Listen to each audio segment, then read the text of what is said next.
Oi, pessoal, estamos começando mais um episódio aqui no ROI.Cast, o nosso podcast da Ciclo E-Commerce para ajudar você, gestor de e-commerce, a vender mais, se inspirar e, obviamente, aqui captar bastante informação útil que você pode utilizar aí no dia a dia da sua operação, ouvindo a experiência aí dos profissionais que a gente conversa. Hoje a gente está aqui com o Neto é fundador da Ingredientes Online, é uma operação de e-commerce aí especializada que atua praticamente com alimentos, né? Ele vai trazer um pouco da visão dele do dia a dia pra gente, conhecer um pouco também a história dele. Eu tenho certeza aí que vai ajudar muito você que estiver assistindo esse episódio, viu? E aqui o nosso co-host, o Alan. Opa, fala pessoal, beleza? Eu já anotei as perguntas, tem várias aí que eu vou fazer Boa. até para conseguir tanto a gente aprender por aqui e a audiência também, né? Boa. Neto, seja bem-vindo, obrigado aí por aceitar o nosso convite. Vai ser um prazer aí conhecer mais aí sobre a tua jornada e também, né, o dia a dia aí da operação, né? Mas já pra gente iniciar, conta um pouquinho pra gente aí de você, sua história, né, tua carreira aí no segmento, até chegar no e-commerce, como a gente sempre pergunta pro pessoal, né? Legal. Antes de mais nada, obrigado pelo convite. Um prazer estar aqui. Espero poder ajudar com mensagens, com ideias e com reflexões para os empreendedores do canal aí que estão ouvindo o canal.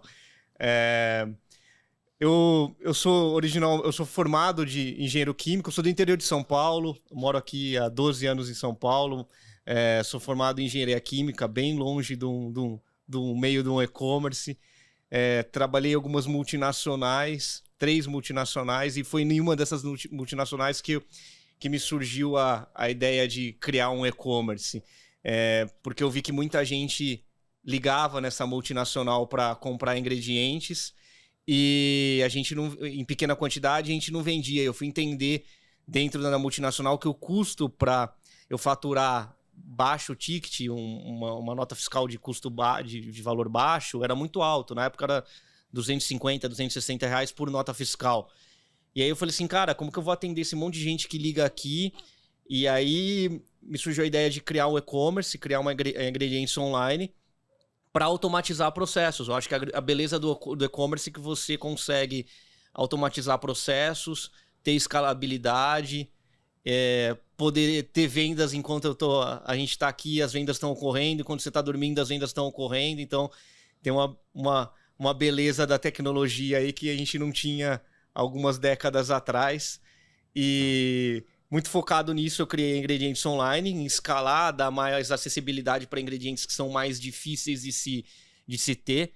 Eu costumo falar que a gente tem 2 blocos de ingredientes que a gente vende na Ingredientes Online, que são os produtos naturais, que é frutas secas, castanhas, farinhas, adoçantes, que você vê muito em empórios e supermercados, mas também tem um lado importante nosso, que a gente vende principalmente para o B2B, para outros empreendedores, que são os produtos que eu chamo de produtos mais técnicos, que são produtos que você não encontra nem num empório, nem num supermercado, como, por exemplo, um adoçante, um maltitol para você fazer um chocolate diet em pequena quantidade.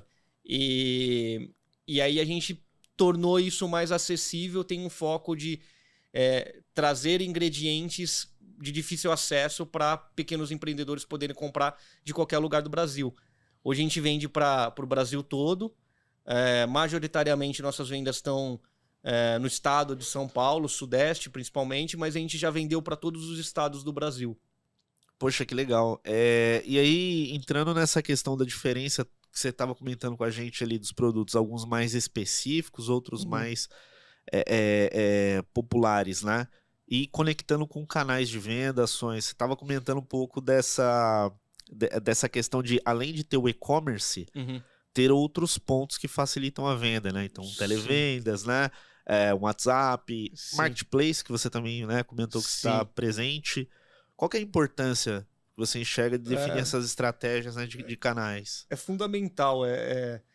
Ter só um e-commerce, como eu falei antes, é como você chegar num lugar e você falar que você só aceita pagar por cartão de crédito.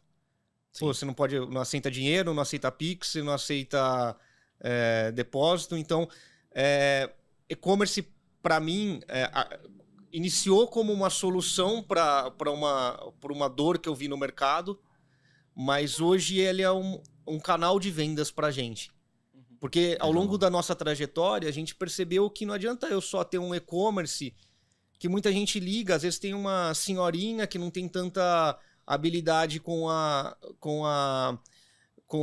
compra online, viu um conteúdo nosso na internet e fala, eu quero comprar uma farinha específica e não sabe fazer a compra. E eu tenho que ter um departamento de telemarketing que ajude ela ou a comprar ou efetivar aquela compra. Tem muita gente que não gosta de comprar ainda no e-commerce. Então, é fundamental que você olhe para todos os canais de vendas possíveis para você não perder oportunidade. Então, você faz todo um trabalho de branding, de marca, de conteúdo. O cliente cai no colo da empresa, você tem que converter isso da forma com que o cliente estiver confortável. Não adianta você falar assim, eu só vou vender.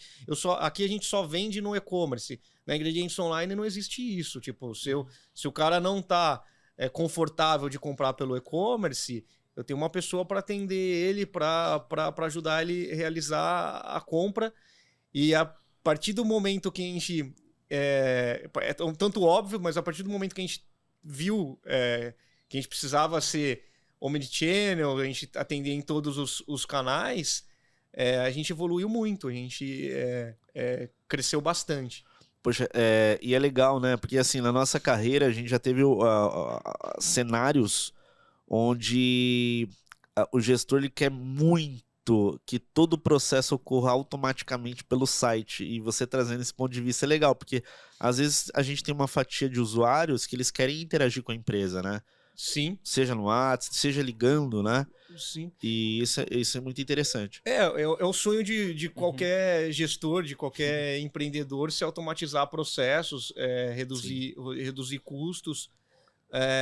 Mas é melhor você vender por um cara que quer ser atendido pelo telemarketing do que você não ter aquela venda.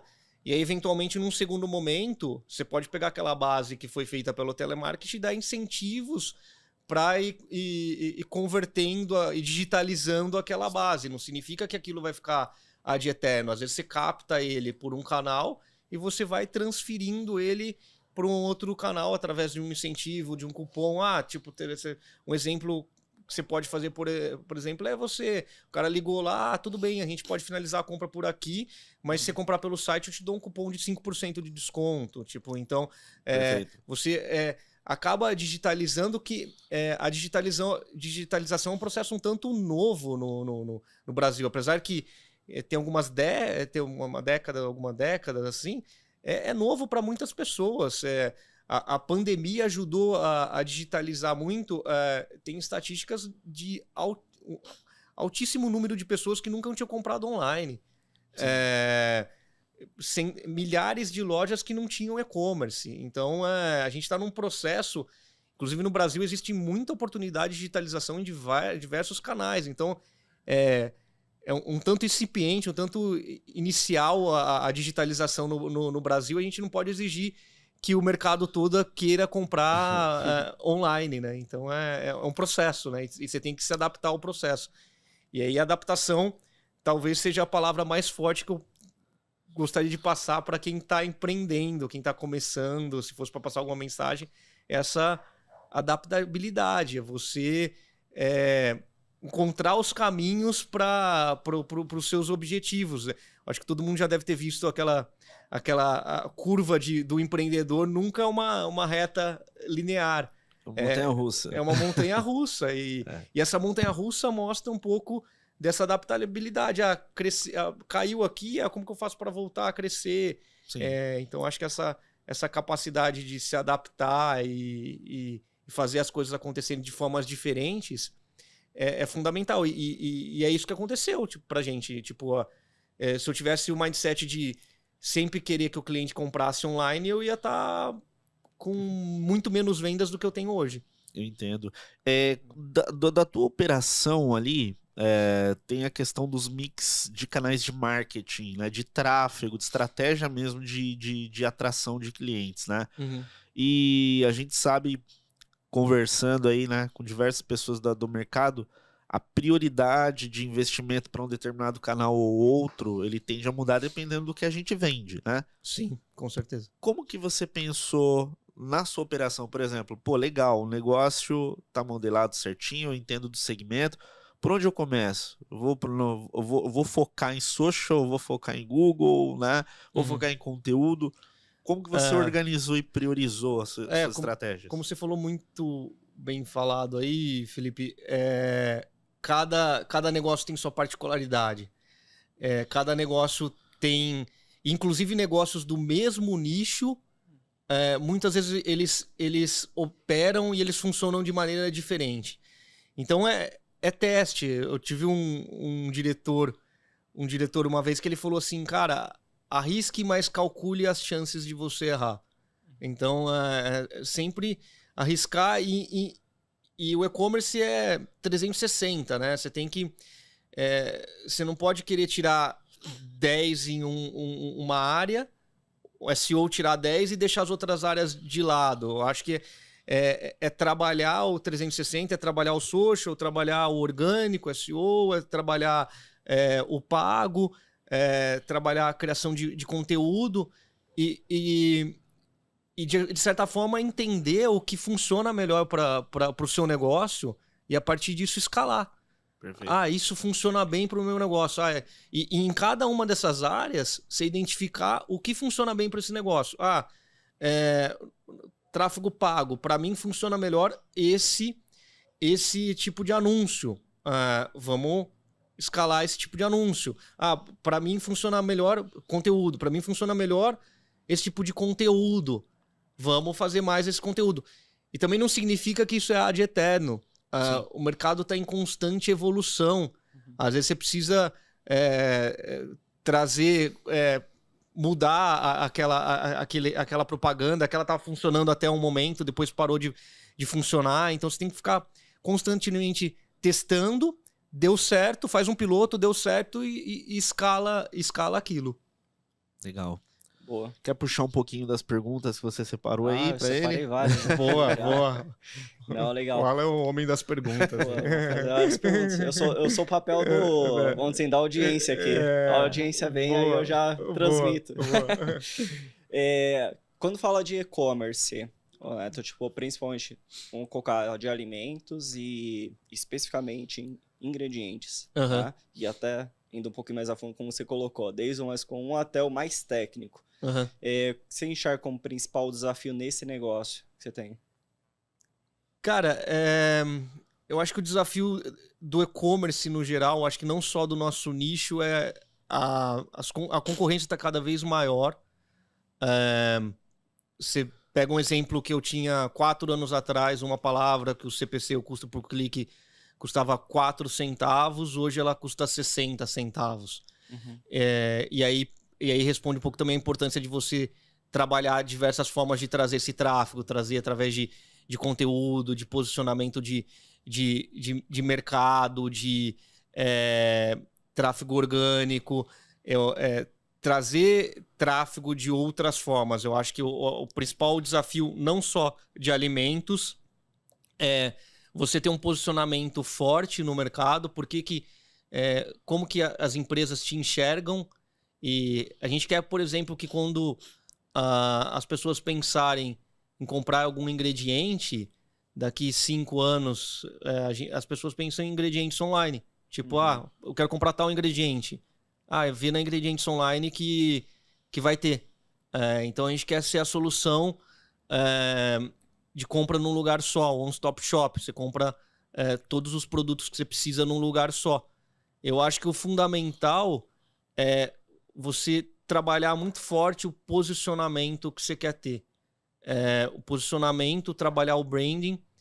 E aí você vai parar para analisar, e eu acho que essa é a beleza do marketing digital, do e-commerce, que você consegue metrificar tudo, você consegue analisar por números tudo, né? No passado você fazia uma propaganda na TV e deixa Deus dará. Os números você não tinha certeza de quanto que foi o resultado da sua propaganda no intervalo de um programa qualquer. Hoje, o e-commerce te traz uma beleza fantástica de Você colocou R$1.000, você sabe quanto que gerou. Você colocou R$10.000, você sabe quanto aquilo gerou pro seu negócio. E aí você vai perceber que para as campanhas institucionais, é normalmente onde você tem um maior retorno.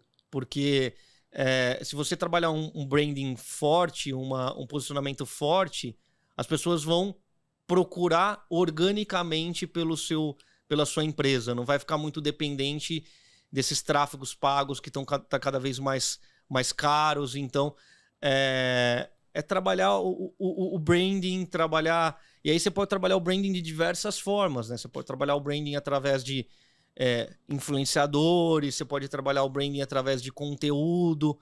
A gente tem um conselheiro lá na operação que tipo, para mim é um papa do marketing, lançou várias marcas aí consolidadas, lançou Gatorade, Cream Cheese, vários produtos no mercado aí. Para mim ele é um grande professor e amigo já. Ele sempre falou para mim que o marketing positivo não é você empurrar as coisas, você ensinar as pessoas como utilizar aquilo. Ensinar os benefícios do seu produto. Porque ele vai falar, nossa, aprendi isso, mas aonde eu compro? Eu compro na Ingredientes Online. Não é vender, é ensinar. Como eu posso ensinar os meus clientes usarem meus produtos? Que dor que eu acabo endereçando, que eu acabo ajudando os meus clientes? Eu vou fazer uma receita mais saudável, sem açúcar, sem glúten pro meu cliente. A dor dele, ele não quer ter diabetes no futuro. Ou ele tem uma intolerância com glúten, ele quer comer uma coisa que tem um sabor legal, que não tem a farinha de trigo. Então essa é a dor. Então é ensinar como utilizar seu produto e como ajudar ele com a necessidade dele. Sim, perfeito. A venda vai ser uma consequência disso. Por exemplo, quando a gente estava conversando sobre o crescimento do e-commerce, né? Então hoje já estima mais ou menos o quê? 1,5 milhão, quase já deve bater os 2 milhões de sites, né? Com características de e-commerce.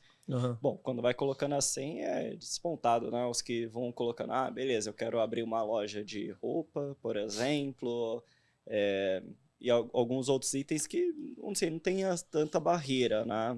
Tem uma certa facilidade. Quando fala de alimento e principalmente de ingredientes sem enxergar, por exemplo, ter uma barreira maior, existe, por exemplo, até para novos concorrentes, ou não tem tanta dificuldade assim, tipo, não existe tanta barreira?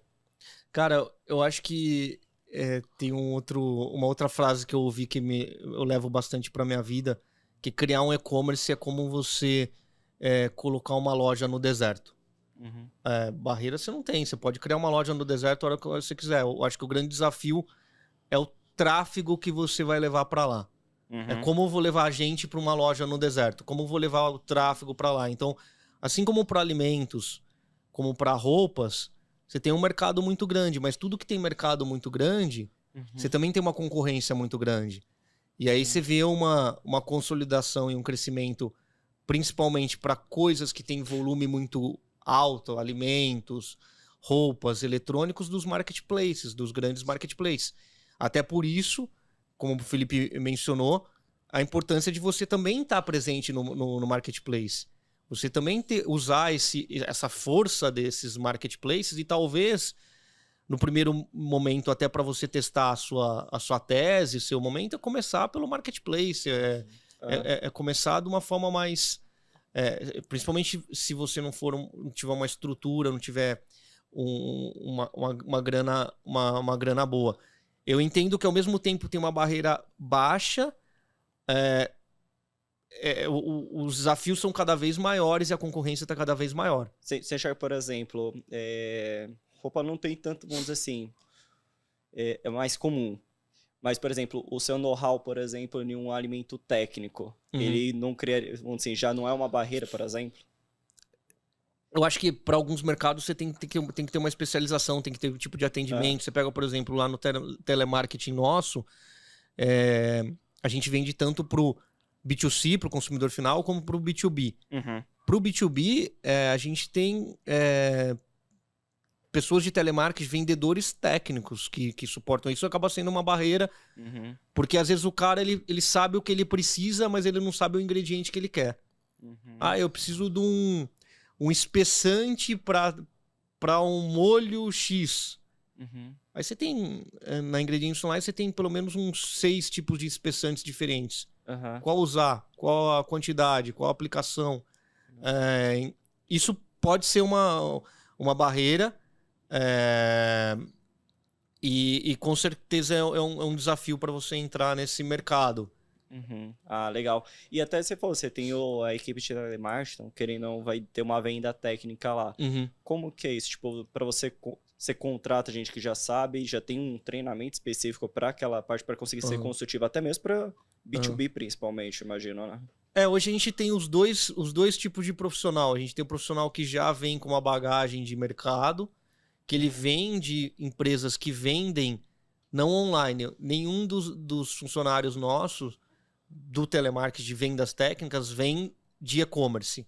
Mas eles vêm de empresas tradicionais que vendem ingredientes. Então ele usa o conhecimento técnico dele e acaba aprendendo sobre tecnologia, como operar o e-commerce. E aí a gente faz usa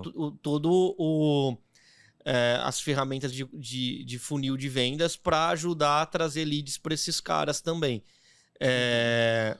E eu também tenho pessoas que nunca trabalharam com ingredientes, que acabaram sendo treinados na Ingredientes Online e hoje entendem de ingredientes muito bem. Ah, legal.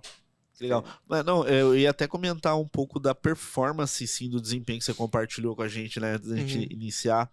Você comentou, poxa, o legal é que no nosso, não diria segmento, mas na operação a gente tem uma taxa de conversão legal, passa ali, né? Bate os seus 2%. E isso eu vejo que é uma característica muito de operações mais nichadas, né? E específicas.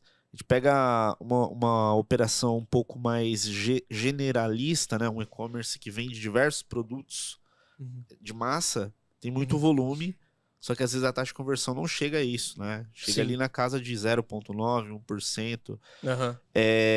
Quais itens você avalia, fora essa característica, que pode ajudar quem está operando o e-commerce a ter mais eficiência nessa camada, né? Conseguir converter melhor, né? Com mais eficiência. Eu acredito que seja um conjunto de várias... Sim. ações.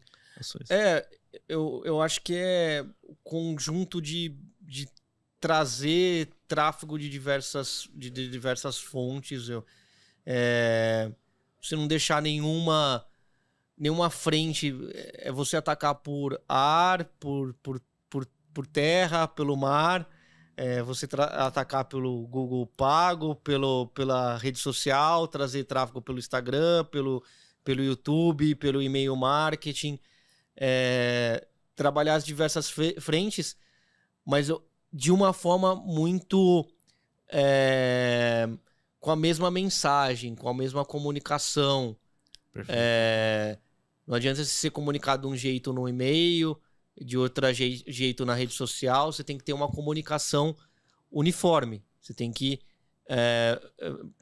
É um organismo só, falando de diversas formas. Uma hora eu estou falando por e-mail, escrito. Uma hora eu estou falando na rede social, através de uma live, de um conteúdo. E inclusive, escolher parceiros que tenham a ver...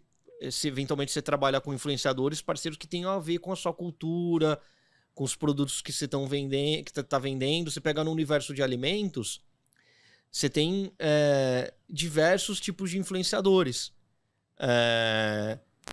E a gente costuma escolher os influenciadores que têm uma conexão com a nossa cultura, com o nosso propósito. Então, até para a linguagem, inclusive a que você não fala, que é a que o influenciador fala, estar próxima da sua. Legal. Não adianta você falar, por exemplo, eu vou falar de gluten free, de alimentos sem glúten, de celíacos, e eu pego um influenciador que só fala só faz receita de farinha de trigo.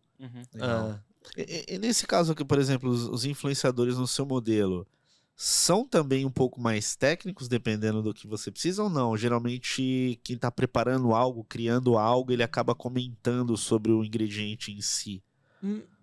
Alguns sim. A gente tem diversos tipos de influenciadores e influenciadores fantásticos aí. Sou muito feliz com o pessoal que a gente tem parceria. Muitos deles há alguns anos, alguns deles desde o começo.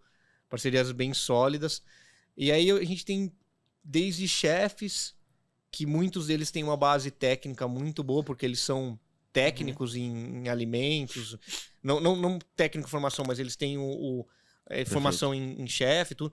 A gente também trabalha com alguns nutricionistas que vão no detalhe de falar da diferença dos adoçantes, alguma coisa. Qual adoçante é melhor para cada tipo de pessoa.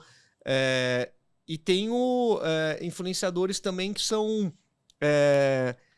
que entendem de produtos, mas de estudar por conta própria, de alimentos low carb, por exemplo. Tenho receitas que... Tenho chefes e influenciadores que fazem só receitas low carb. E aí eles sabem quais são as farinhas que você pode substituir a farinha de trigo para ter baixo teor de carboidrato na sua receita. E às vezes o cara faz o mesmo bolo de cenoura, que a gente costuma comer com farinha de trigo, com um bolo que vai farinha de amêndoa e uma outra farinha que você tem uma baixo teor de carboidrato. Então, de certa forma, ele tem um conhecimento técnico, mas é muitas vezes de senso comum. Não é um negócio tipo, nossa, o cara precisa ser especializado. Se eu ensinar para... Ao invés de você colocar farinha de trigo, você coloca farinha de amêndoa. É uma receita. Então, não é um negócio tão complexo. Legal. Eu acho que um outro ponto legal aqui que a gente estava conversando é a questão da distribuição em si, né? Questão de frete, né? Como que é essa organização que você estava comentando com a gente, né? Até mesmo para, digamos assim, baratear, né, o frete para algumas regiões. Como que vocês organizam essa estratégia aí para o envio também? Hoje a gente trabalha com um fulfillment. A gente não só vende produtos que são da Ingredientes Online, mas a gente vende produtos de parceiros, de marcas parceiras também. E aí os parceiros, os sellers, deixam os produtos no nosso galpão, que fica aqui no Brás, perto do Mercadão Municipal, em São Paulo. E aí a gente acaba compilando todos esses produtos o pedido com todos os produtos numa caixa só para você enviar. Porque a gente poderia ser um marketplace de enviar produtos de diversos galpões, diversos warehouses, de lugares diferentes. Só que você acaba não sendo muito eficiente se você fizer isso, porque você acaba somando frete de vários lugares. E aí por isso a gente optou por ter um galpão que a gente centraliza todos os sellers num lugar só, assim como grandes marketplaces fazem, como por exemplo o Mercado Livre, que tem o full dele. Você manda o produto para o galpão do Mercado Livre e lá eles despacham de um mesmo lugar. Então você acaba otimizando o frete. Um outro ponto é que a gente trabalha com um hub de tecnologia logística que é plugado no nosso site. E normalmente quando o cliente compra, a gente mostra para ele duas opções. A opção mais barata do frete e a opção mais rápida. E além disso ele pode coletar no local. E aí a gente acaba plugando diversas transportadoras para a gente ter competitividade. É fundamental. Talvez seja um dos maiores desafios para um e-commerce menor, essa questão do frete. Você não tem uma eficiência logística que tem um Mercado Livre, que tem uma Amazon.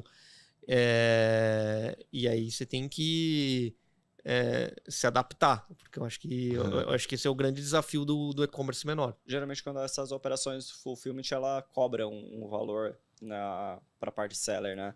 Ou você tem algum tipo de cobrança para eles até mesmo? Sim, a gente tem uma comissão. O cara que vende na nossa plataforma paga uma comissão pra gente. O split de pagamento, a comissão na hora que o cliente paga já é separada na hora da compra. A comissão vai para Ingredientes Online, o principal vai pro seller. A gente faz isso tudo automático.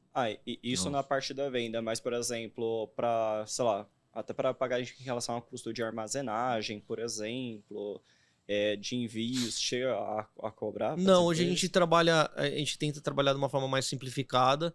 A gente tem uma comissão que, em tese, cobre esses outros custos. A gente engloba tudo numa comissão só para não dar tanta complexidade na operação. Acho que começamos dessa forma e, eventualmente, num segundo momento, a gente pode evoluir para outros modelos de cobrança do seller. Sim. Mas isso simplifica a operação para a gente. E pensando, por exemplo, vamos colocar... Querendo ou não, é um custo que você tem lá de armazenagem. Dependendo de como que você for colocando, vai aumentando espaço, o custo fixo vai aumentando e tudo mais. Sim. Existe alguma regra, por exemplo, com eles? Essa mercadoria ela precisa girar, sei lá, em 30, 60 dias, senão você não traz mais, até para que não fique encalhado lá. Sim. Já que você não tem o que a gente faz, a gente começa com... Primeiro a gente começa com os produtos que o seller entende que vende mais, pode vender os top de vendas dele, então a gente não traz todo o portfólio dele. E a gente traz em pequena quantidade. Perfeito. Pequena quantidade e a gente vai testando. Teve um exemplo que a gente fez pouco antes, mês passado. A gente comprou. Aí ele falou: o cara me indicou 6 SKUs. Ele falou: eu acho que vai vender esses top 3. Não vendeu os top 3. Nem sempre o que ele acha que vende mais, que é o que vende normalmente na loja dele, é o que vai vender na nossa plataforma, porque o público é diferente, as necessidades são diferentes. Aí no final a gente acabou comprando outros itens que nem estavam entre os top 6 e tá vendendo muito mais do que esses top 6. Então, é trabalhar próximo. Eu tenho uma equipe que faz todo esse approach, toda essa negociação, o entendimento do seller ideal, e a gente coloca normalmente sellers. Hoje a gente está no momento de selecionar os sellers. Isso que eu ia perguntar. Quais são os critérios que tem para que tenha... É muito importante para a gente que o seller tenha sucesso também, né? Não é só a gente vender. Eu acho que ele tem que estar satisfeito de estar vendendo na nossa plataforma.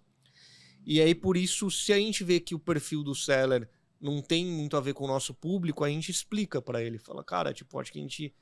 não vai dar certo nesse momento porque o perfil do seu produto não casa com o perfil do nosso cliente que a gente conhece bem.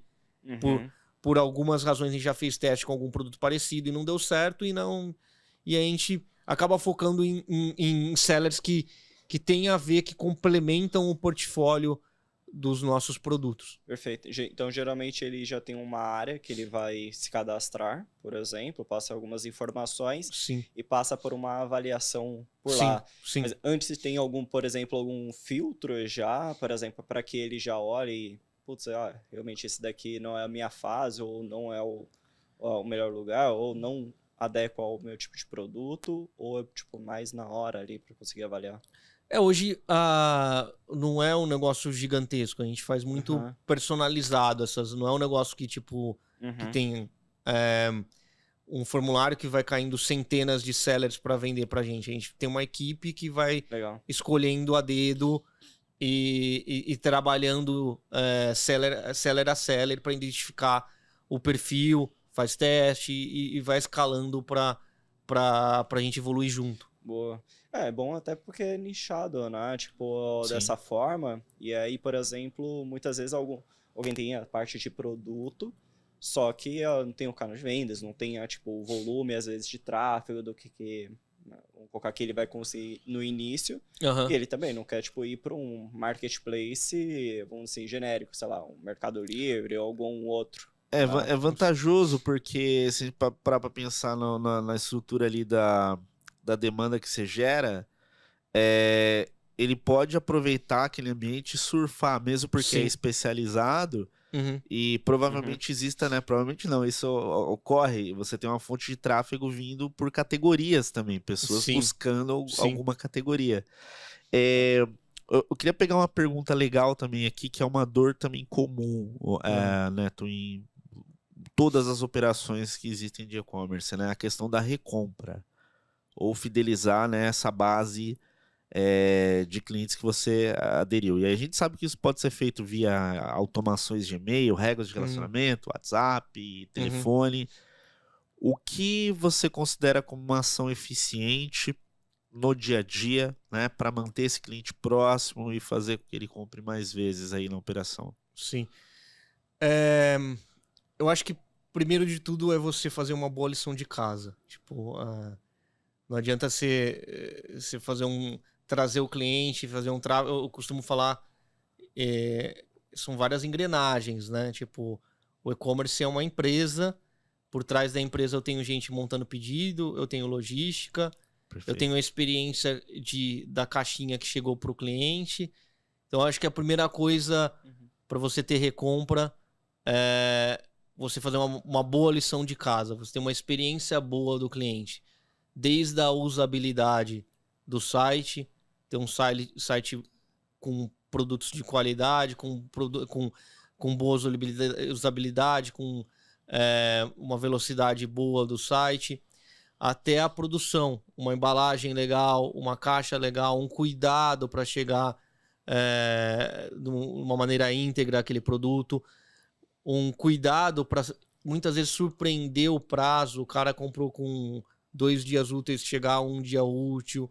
Então, eu acho que o processo de recompra não é só através, como você falou, de ferramentas de automatização. Ele começa em fazer uma lição de casa. É a mesma... Você diria uma boa entrega já na primeira fase.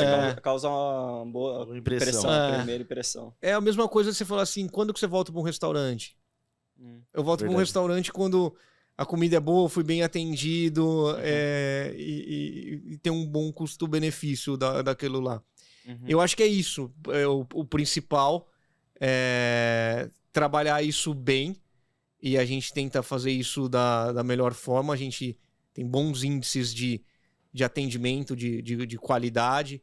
Como qualquer empresa, a gente tem falhas, mas eu acho que o ponto quando tem essa falha, mostrar que tem pessoas por trás daquilo e falhas podem ocorrer, mas o ponto é como a gente lida com aquilo e como a gente pode evoluir com aquilo, como a gente pode melhorar.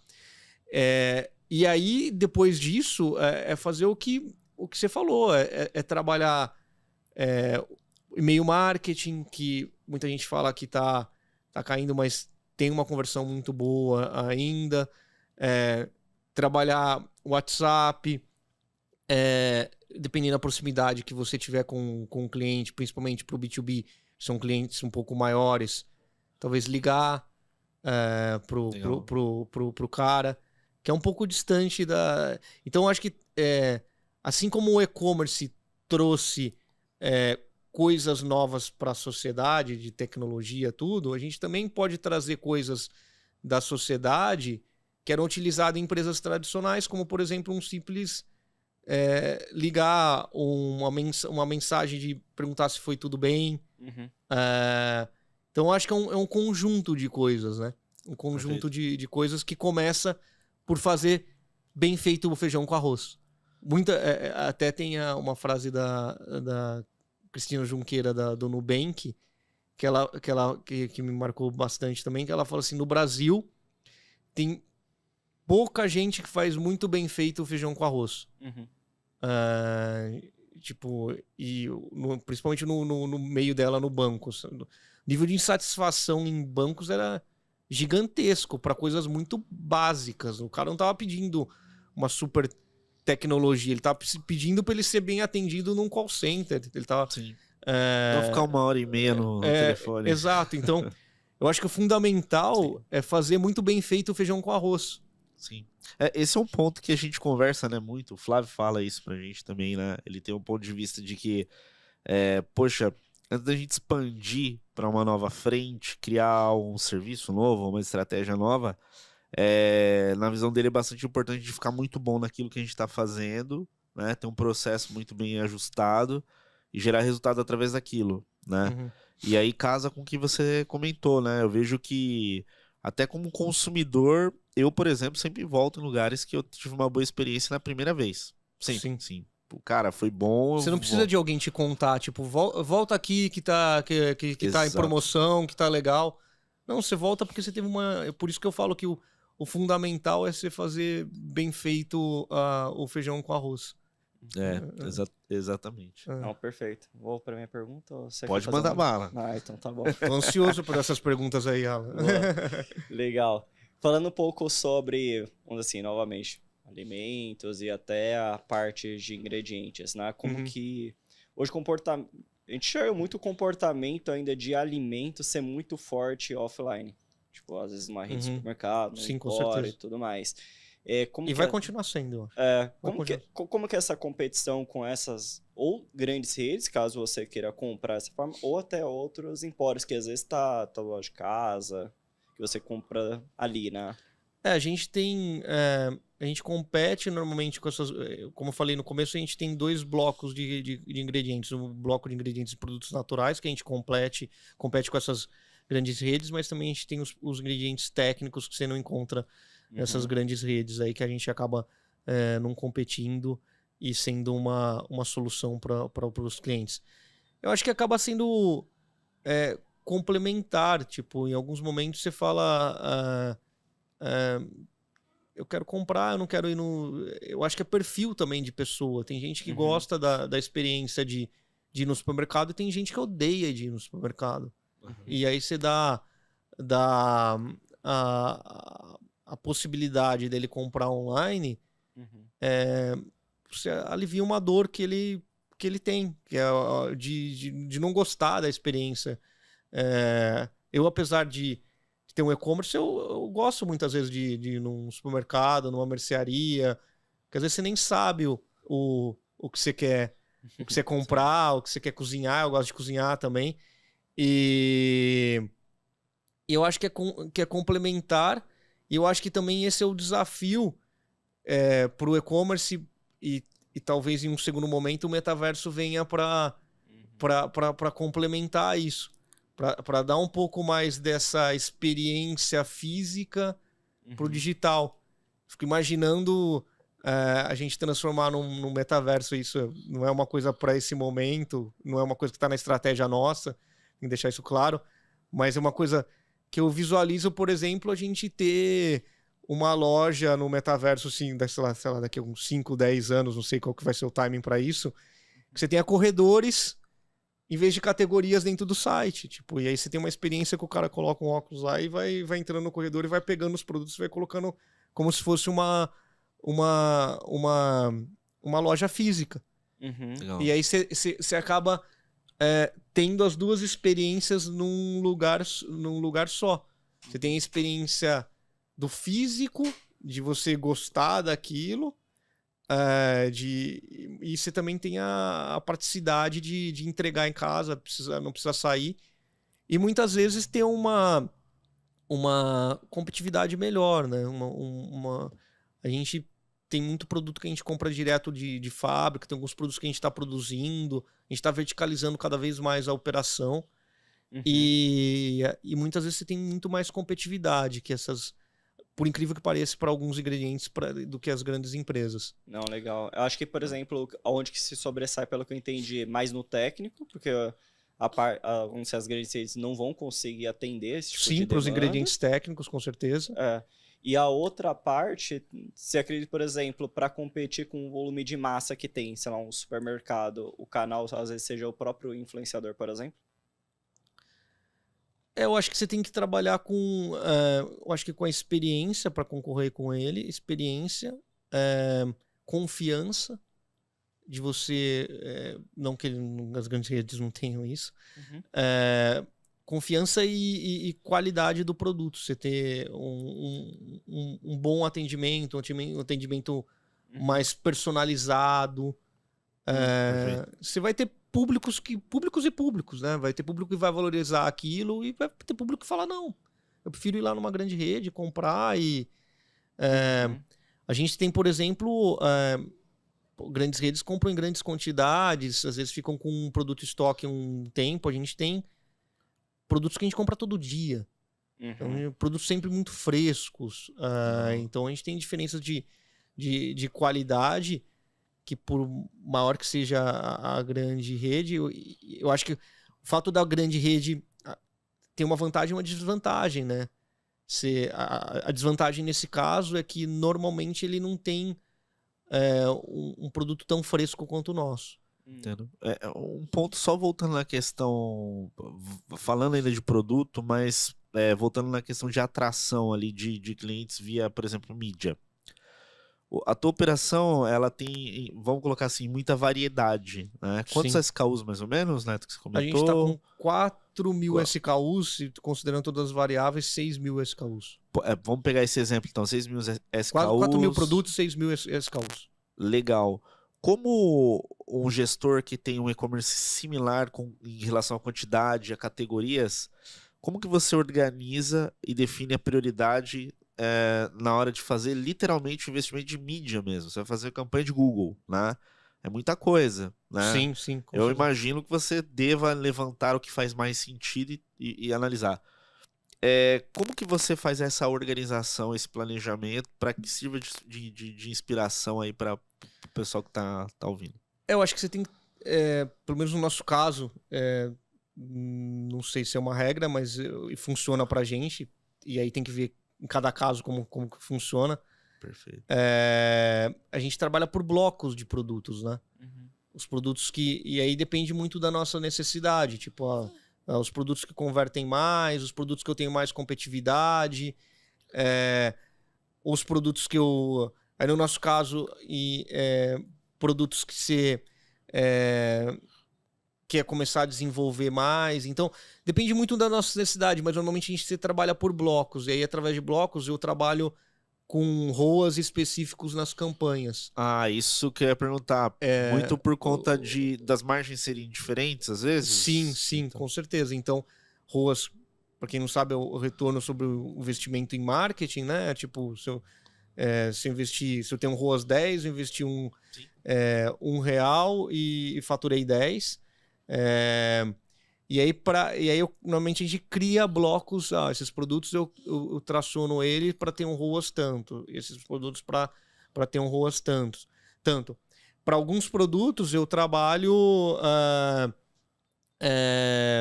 uma verba específica. Então eu acho que vai de caso a caso, mas eu acho que é fundamental ter em mente quanto eu estou disponível a gastar para trazer aquele tráfego sem machucar a minha operação. Em alguns... depende de como eu tô de fluxo de caixa. Sim. Se eu tenho dinheiro por exemplo, se eu tenho dinheiro para trazer o cliente e eu sei que eu vou ganhar dinheiro ao longo da jornada dele no LTV do cliente, e eu tenho dinheiro, eu trago o maior número de clientes, e aí eu sei que na primeira compra eu vou tomar prejuízo, porque eu gastei R$10 e o cliente faturou 20 e aquele produto custa, sei lá, 12. E aí com os custos operacionais tudo, você toma prejuízo, mas você sabe que ele vai recomprar na sequência você vai ganhar dinheiro na sequência. Então eu acho que depende muito do seu momento.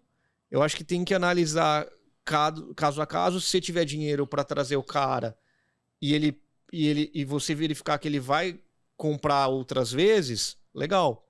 Agora, se eu tenho uma operação mais enxuta, eu tenho que analisar qual que é o máximo que eu posso gastar para trazer aquele cliente, porque não basta você faturar, você tem que faturar dando lucro, né? Perfeito. Senão você vira uma torneira sem fim lá e você pode prejudicar a sua operação. 80% das empresas no Brasil falham ou falhem porque fluxo de caixa, não é porque não vende. Não, eu imagino, e entram 2 pontos. Acho que o primeiro é a questão do retorno de investimento, o mínimo saudável, que a gente fala muito isso, né, nas reuniões, né, Alan, com as empresas.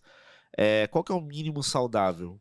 Pra gente ter uma noção aqui, não pode ser menos que isso. A gente sabe que acima disso tá bom, né? Sim. Isso é claro para algumas pessoas e para algumas não. E aí esse aqui é um ponto essencial. Que eu também concordo com você, essencial. E outro ponto é fluxo de caixa. Quando ele é mais previsível, facilita você saber mais ou menos, poxa, se eu gastar X ali, comporta, né? E como casa isso? Porque na maioria das operações de e-commerce, você tem a questão do recebimento também parcelado, né, das vendas, ou antecipa, mas quando antecipa você tem a taxa, né? Como gestor, como você casa isso para encaixar? Porque quando a gente olha para o investimento de marketing, ele já é mensal, né? Você vai pôr todo mês. Como que você pensa nessa organização? Eu acho que tem... Uma boa prática, né? Eu diria dessa forma. Eu acho que não é fixo essa forma de organizar e pensar. Em alguns momentos, a gente... eu acho que você tem que ter uma operação saudável de forma que você inicie com um caixa para você poder suportar esse tempo de recebimento e poder rodar a operação de uma maneira saudável. Esse é o mundo ideal, você trabalhar dessa forma. Mas em alguns momentos você pode falar assim, tipo, eu preciso aproveitar algumas, e no nosso caso acontece isso, preciso aproveitar oportunidades de compras pontuais. Quando você lida com alimentos, e respondendo a sua pergunta, Alan, quando você lida com alimentos, você tem muita sazonalidade. E em alguns momentos você tem que comprar alguns alimentos nas oportunidades. Aí você faz um caixa e aí você tem que analisar. Você tem que analisar o seu momento, quanto eu posso comprar. Porque se eu comprar agora é R$10, se eu comprar daqui 30 dias vai ser 13. E muitas vezes comprar bem é fundamental. Porque normalmente o preço de venda é o mercado que faz. Então você tem que ganhar dinheiro na hora que você compra. Você comprar bem, ter uma margem boa de venda para você poder sustentar todo esse fluxo de caixa e essa entrada e saída de dinheiro da operação. Legal. Bom, anotei mais uma aqui, vamos falar, hein? Vamos lá. Bacana. Eu percebi que vocês participam de feiras. Sim. Né? Como funciona isso? A estratégia para o negócio? O que ela colabora? Porque acho que, principalmente olhando, não é tão comum a gente ver, né? Uma marca participando de feira, tem do e-commerce ali, né? Sim. Não sei, eu acho que tá começando a ficar comum. Você pega, por exemplo, a Amazon nos Estados Unidos, ela tem um grande investimento. Lógico que ela tem algumas lojas físicas agora, Whole Foods, tudo. Mas esses caras estão investindo muito em canais físicos, em propaganda física. Porque eu acho que fundamental, você tem que mostrar, eu acho que na participação da feira, você tem que mostrar que por trás de uma tecnologia, num site, existem pessoas. Principalmente para um mercado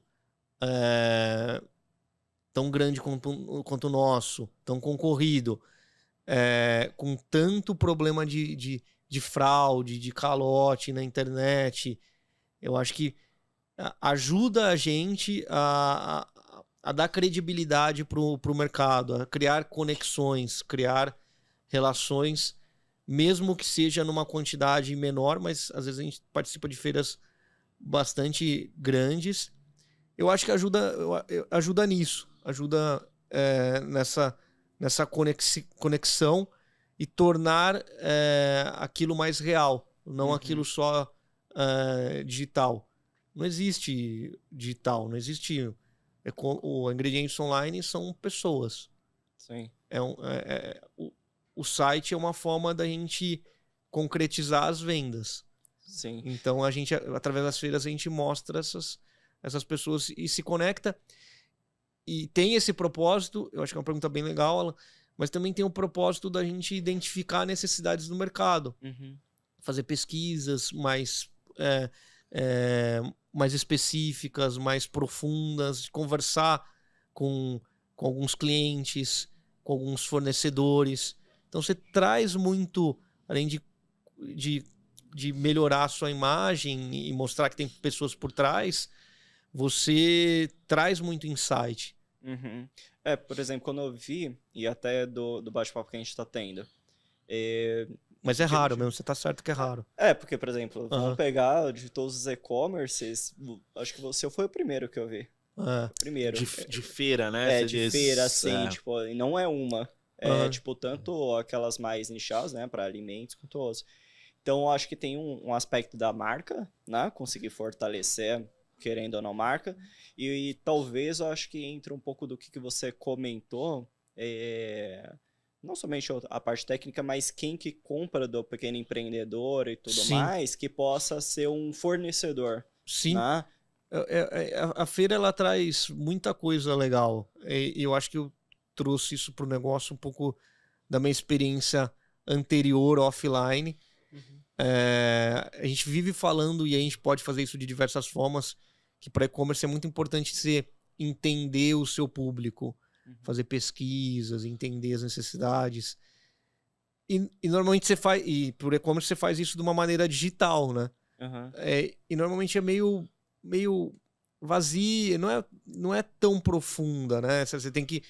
E na feira você consegue fazer isso de uma forma mais detalhada, mas também tem um propósito, que é o que você falou, da gente ser omnichannel. Tipo, a gente também querer captar clientes, principalmente pro B2B, que não querem só comprar no online, que querem falar com um vendedor meu que tá lá na feira. Às vezes ele se conecta com um cara lá. Às vezes é uma oportunidade até de aumentar ticket, né? Sim, com certeza. Tipo, como vai estar ali direto, então sendo mais consultivo. Você traz confiança. Você pega... Você pegar historicamente, os clientes nossos, eles começam comprando pouco, que passa uma mensagem pra gente assim: eu vou comprar uma vez um pouquinho, se der certo eu compro mais. Se for bom eu compro mais. Sim. E se eu confiar neles eu compro mais. Bom. E aí você quebra essa objeção numa feira. Tipo, você já cria uma relação, não, conheci eles, dá pra comprar mais itens. Então com certeza você aumenta o ticket médio. Mas de alguma forma você vai criando relação pro cara, confiança. Perfeito. E deixando claro pra audiência, né? Não é uma participação dele ir lá, tá expondo. Exatamente. Não com o crachá lá com só stand, com stand, stand bonitinho. A gente, antes da pandemia, a gente participou do projeto do E-Commerce Brasil, a gente expôs, né? E Legal. foi uma grande lição também pra gente de entender o objeto. É lógico, poxa, todo mundo pensa como uma estratégia que vai ajudar a movimentar ali o ponteiro de vendas, mas o evento ele gera muitos benefícios que não necessariamente é só a venda, né? Igual você comentou, a relação, conhecer gente de mercado, competidores mesmo, entender o que estão fazendo, ouvir de perto, né? Aquele cliente que chega ali com dores, né? Com desejos. E fora conhecer mesmo, igual você comentou, conhecer gente e se relacionar. Eu vejo a feira como esse ponto, né? Tanto é que o e-commerce Brasil é esse sucesso, né? Tipo, as pessoas querem se relacionar, né? Querem se conectar, querem entender. E-commerce é uma forma de venda. Sim. A gente tá lidando com relações, né? Não, perfeito. Vou para mais uma, hein? Boa. Sobre mercado, acho que uma das coisas legais é a parte do marketing de conteúdo, né? Que eu observei lá. Legal, então, obrigado. as receitas e tal. Alguém que trabalha bem essa parte, hein? Não. Tenho que elogiar, principalmente a descrição de produto. Eu analisei lá e falei, deixa eu dar uma olhada, né? Foto, a descrição técnica do ingrediente, como usar, um vídeo. Eu falei, nossa, isso daqui é um vendedor. Fizemos uma lição de casa. Fez perfeitamente. Tô feliz, vou passar pro meu time para eles ouvirem esse elogio. Então, eu vou marcar o minuto. Talvez eles não tenham paciência para ouvir tudo que eu tô falando aqui, mas pelo menos. Qual minuto tal? Ouve minuto tal aqui, que é para vocês esse. Não, coloca elogia, porque parabéns, a experiência lá é muito boa. Acho que tem aquele negócio que a gente nunca vai longe sozinho. E graças a Deus, tenho um time muito bom, muito capacitado. Sou bastante crica detalhista chato e em alguns momentos, mas o pessoal faz um bom trabalho. Leva, vamos assim, é uma parte que eu vejo dos e-commerce que dá trabalho e que faz minimamente, acho que fez esse trabalho e foi, acho que além da sua equipe. Então, parabéns, equipe. Boa. Tá indo muito bem. Obrigado. E vamos pontuar esse item que você perguntou pra ele, que eu acho que é legal a gente destacar. A diferença, né, Neto, de um conteúdo técnico, né, Alan? Uma descrição técnica do marketing de conteúdo em si, que você comentou de como usar. Aí eu vi lá que tem, por exemplo, as receitas, e acho que isso aqui ajuda, né? Porque a primeira, vamos colocar que às vezes é a etapa lá de topo de funil. Sim. Tá? Para que depois chegue na parte de ingrediente. Como que vocês pensaram nisso e até como é que é trabalhado? É o que você falou, Alan. Eu acho que é trabalhar o funil como um todo, né? Uhum. Trabalhar desde o topo do funil, que é a parte de conteúdo. No nosso caso, às vezes o cara vai falar assim, cara, eu sou celíaco, eu não sei mais o que comer. Tipo, aí você fala um monte de informação para ele e dá um alívio para ele. Fala, cara, tem um monte de alternativa, você pode usar vários produtos, aí depois você coloca uma receita. E aí, como vocês falaram, muito bem falado, dando um pouquinho mais de detalhe, acho que tem duas pontas, né? Tem a ponta que a gente faz para o Google ver e tem para indexar a gente, para a gente estar bem ranqueado como ferramenta de tecnologia, como e-commerce. Uhum. E tem a parte que também ajuda nisso, com certeza, que é focada no cliente, que é dar o conteúdo para ele, de dor que está atendendo ele. E aí a gente tenta mesclar. Acho que a gente tem muito a evoluir, mas a gente faz bastante. Cada mês que passa, eu acho que a gente tem uma das metas lá, que eu acho que a maior parte das empresas são assim, não só a gente, mas que a gente leva muito sério, é melhoria contínua. Uhum. Ao mesmo tempo que eu costumo falar muito pro meu time, é melhor o feito do que o perfeito. Uhum. Mas não significa que a gente não vai buscar o perfeito.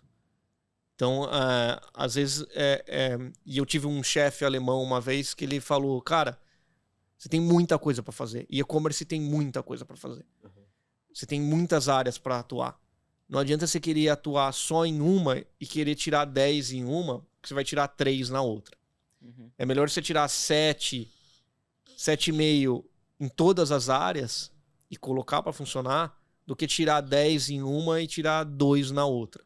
Uhum. Então, é isso, tipo, para mim. É tipo, quando você não tem uma estrutura muito grande, quando você não tem uma super verba, é pelo menos fazer o mínimo necessário em cada uma das etapas. Trabalhar um pouco de SEO, trabalhar um pouquinho de mídia paga, um pouquinho de blog, um pouquinho de conteúdo, um pouquinho de e-mail marketing.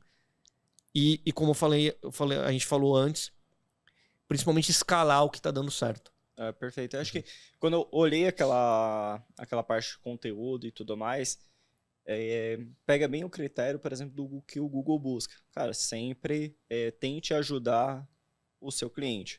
E ele tá claro, por exemplo, desde onde que falou, né? Desde a parte técnica, que às vezes vai ser não somente tipo importante mais por ranqueamento, mas às vezes tem algumas coisas lá de componentes que é importante a pessoa saber se tem uma alergia ou alguma coisa do tipo, mas também o modo de uso, como que é a parte de receita, como que possa usar e até mexer um pouco com criatividade, pô, bacana, aquela receita que eu nunca pensei e você conseguiu trazer. Então, às vezes, se torna até uma fonte de pesquisa o site. Né? A gente tentar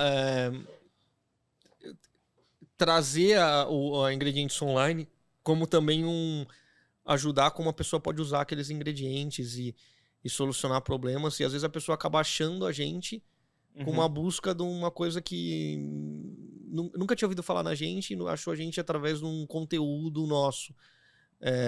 E esse em tese, é o lead mais barato que a gente traz, né? Como eu falei, está cada vez mais concorrido o meio digital, e você colocar energia nesse conteúdo, nesse marketing de conteúdo é fundamental. Uhum. Só que não é uma coisa para imediato, né?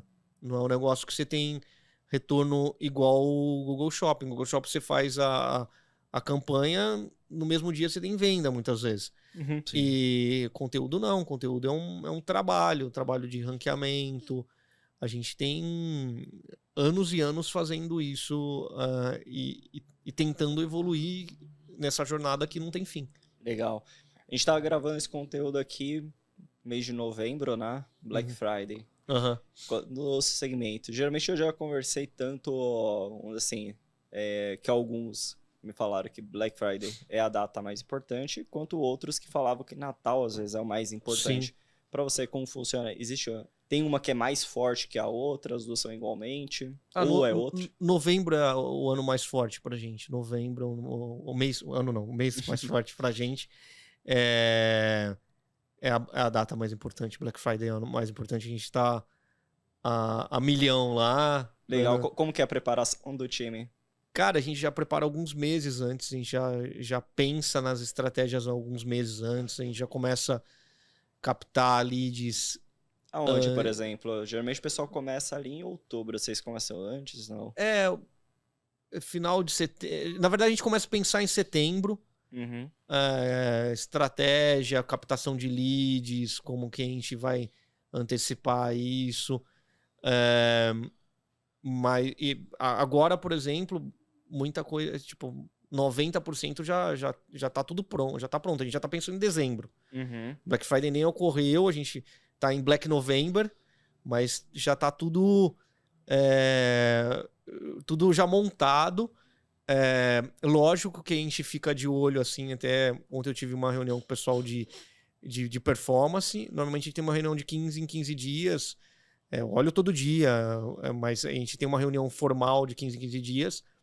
Mas agora, Black November, a gente vai falar oficialmente uma vez por semana, assim, para fazer ajustes, melhorar, a melhorar isso, evoluir isso deu certo, não deu certo. Então é um mês bastante importante pra gente. Legal. Tem muito, é um salto muito grande das outras datas e até do Natal. Tipo, é que a gente trabalha o mês todo, né?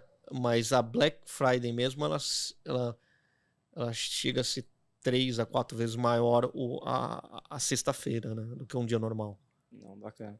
Quer fazer pergunta ou posso já emendar outra? Pode emendar. Não tá com uma, não. Não, legal. E até a parte de oferta, né? Você trabalha tanto com o público final quanto a parte mais de atacado, né? Como funciona a oferta para cada um e até essa data? São bem diferentes, né? São ofertas bem diferentes. No B2C você consegue ser mais agressivo, porque as margens são um pouco maiores, né? Uhum. A gente trabalha num mercado com margens bem restritas, não é igual cosmético, essas coisas. Margem de alimento, margem baixa. Você pega operações de supermercado, essas coisas, essas margens são muito baixas. Sim. E aí, para isso, a gente tem que ter toda uma preparação de compra em volume maior antes, uma negociação maior de compras, para a gente poder não ser uma Black Fraud. Tipo, a gente quer. Lá em Ingredientes Online, realmente é uma Black Friday com descontos reais que o cara. Se ele não comprar naquele preço, ele não compra no outro mês do ano naquele preço que ele está comprando naquele momento. Então, e para o B2C, a gente consegue fazer isso com certa agressividade para fazer acontecer mesmo. No B2B, a gente é um pouco... dá desconto, só que é um pouco mais... menos agressivo no B2B. Menos agressivo no B2B, até porque no B2B tem menos, tipo, essa cultura de Black Friday. Eu acho que a impressão que eu tenho, pelo menos no nosso mercado, que é mais... varejo, né? Varejo, né? É mais forte no varejo. Mas a gente já está trazendo essa cultura da Black Friday pro B2B também. Não, legal. Porque, por exemplo, quando a gente gravou... eu não vou lembrar o número, mas a gente gravou, por exemplo, com a Alê e com o Alexandre Dini, né? E com a Alessandra, que trabalham no mercado B2B.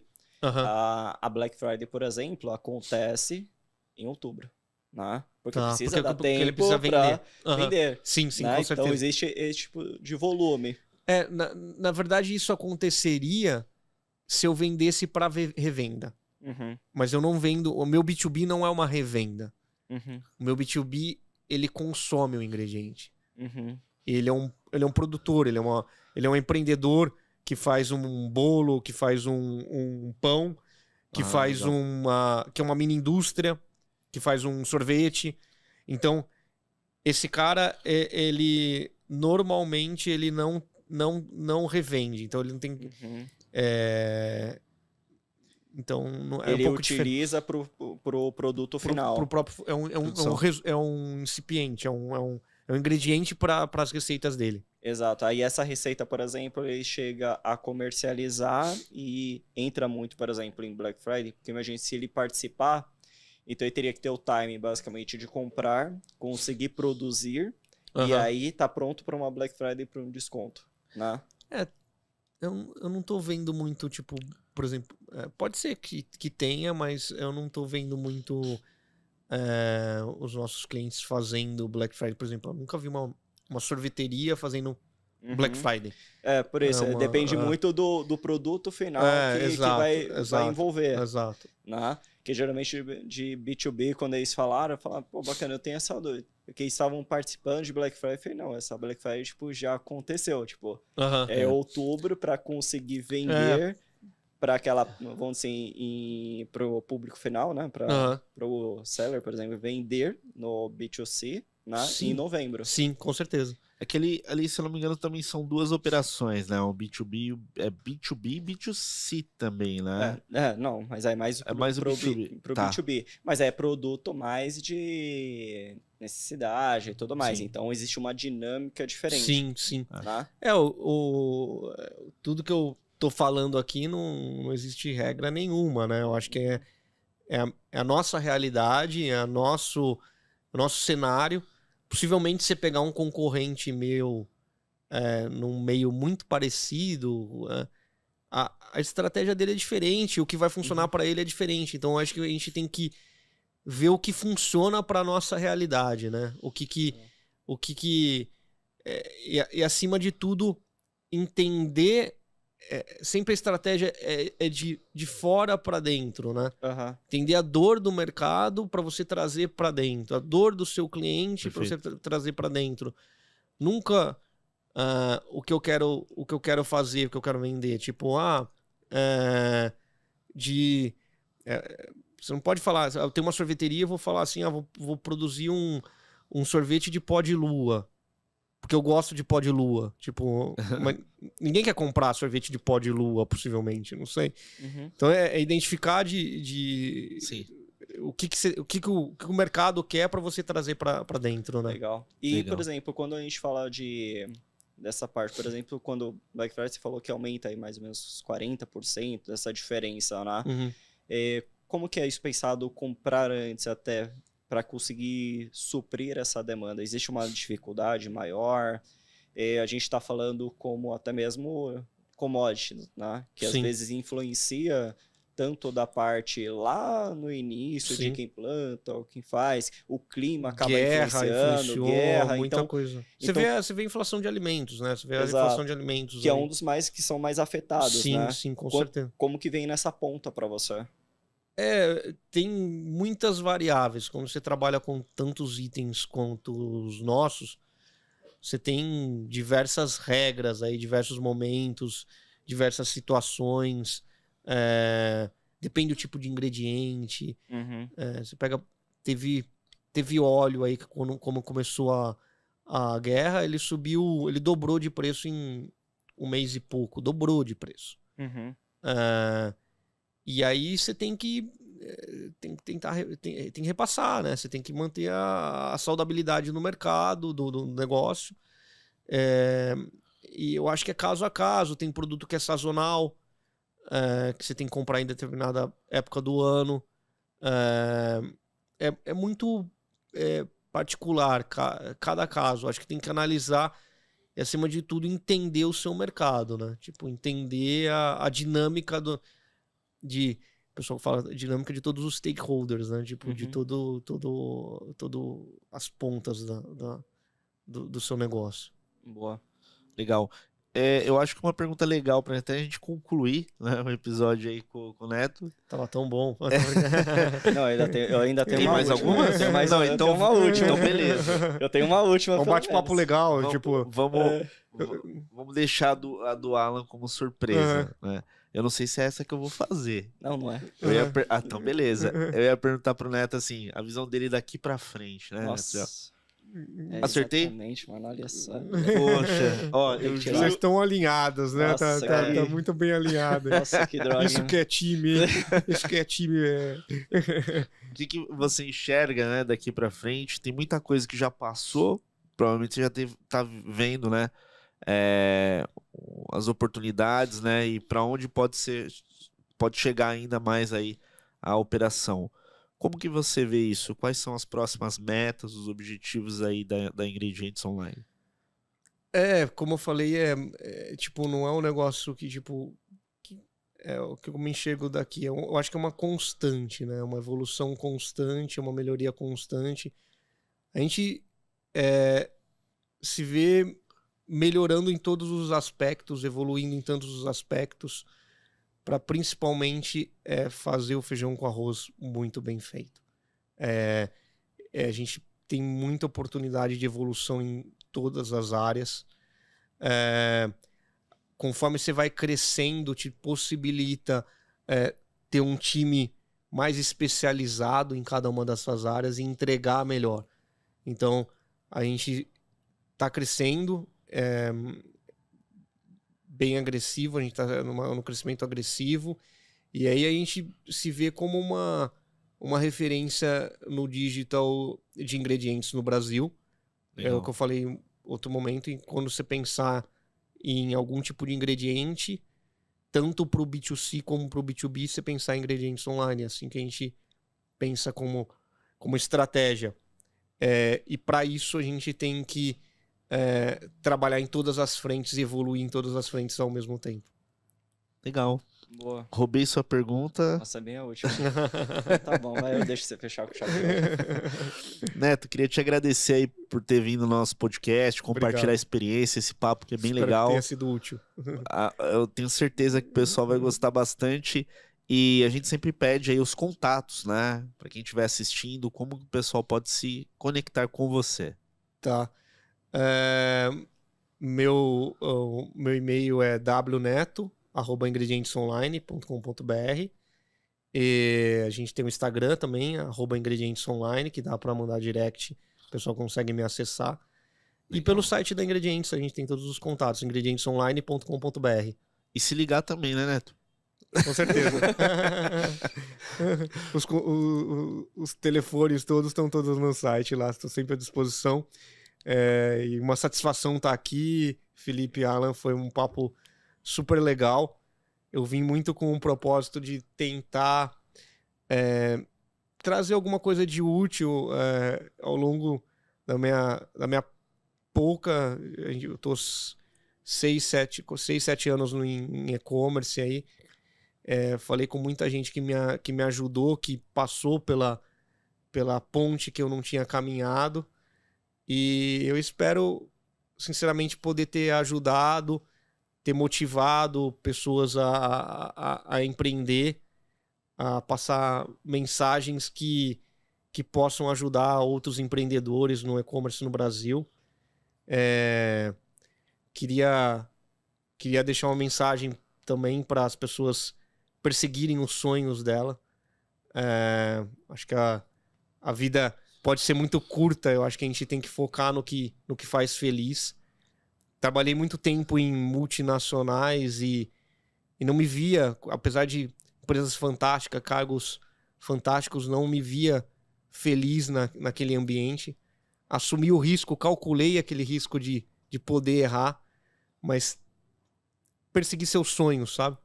Perseguir o que você quer fazer, mas calcular aquilo, não ser impulsivo e fazer isso a qualquer custo, sabe? Calcular as chances de você errar, se eu errar o que eu tenho, o que vai acontecer, qual que é o meu plano B.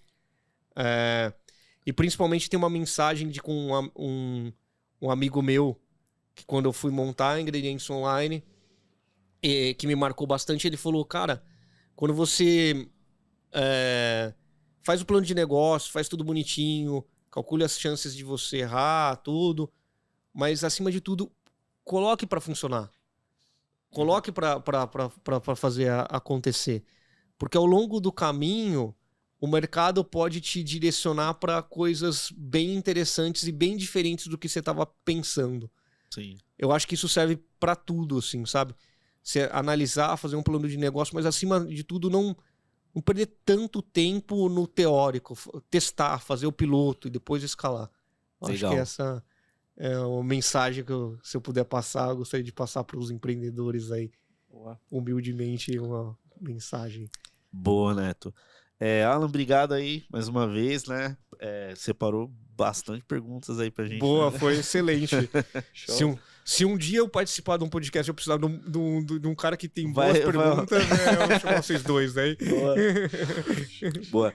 Pessoal, espero que vocês tenham gostado desse conteúdo. Deixa teu like, se inscreve no canal e compartilha com mais pessoas o conteúdo aqui que a gente produz, os convidados que vêm aqui conversar com a gente, assim, é literalmente pra gente ajudar o mercado, expor, né, cases reais aí, pra te inspirar e te dar algum direcionamento. Eu te desejo muito sucesso, um grande abraço e boas vendas.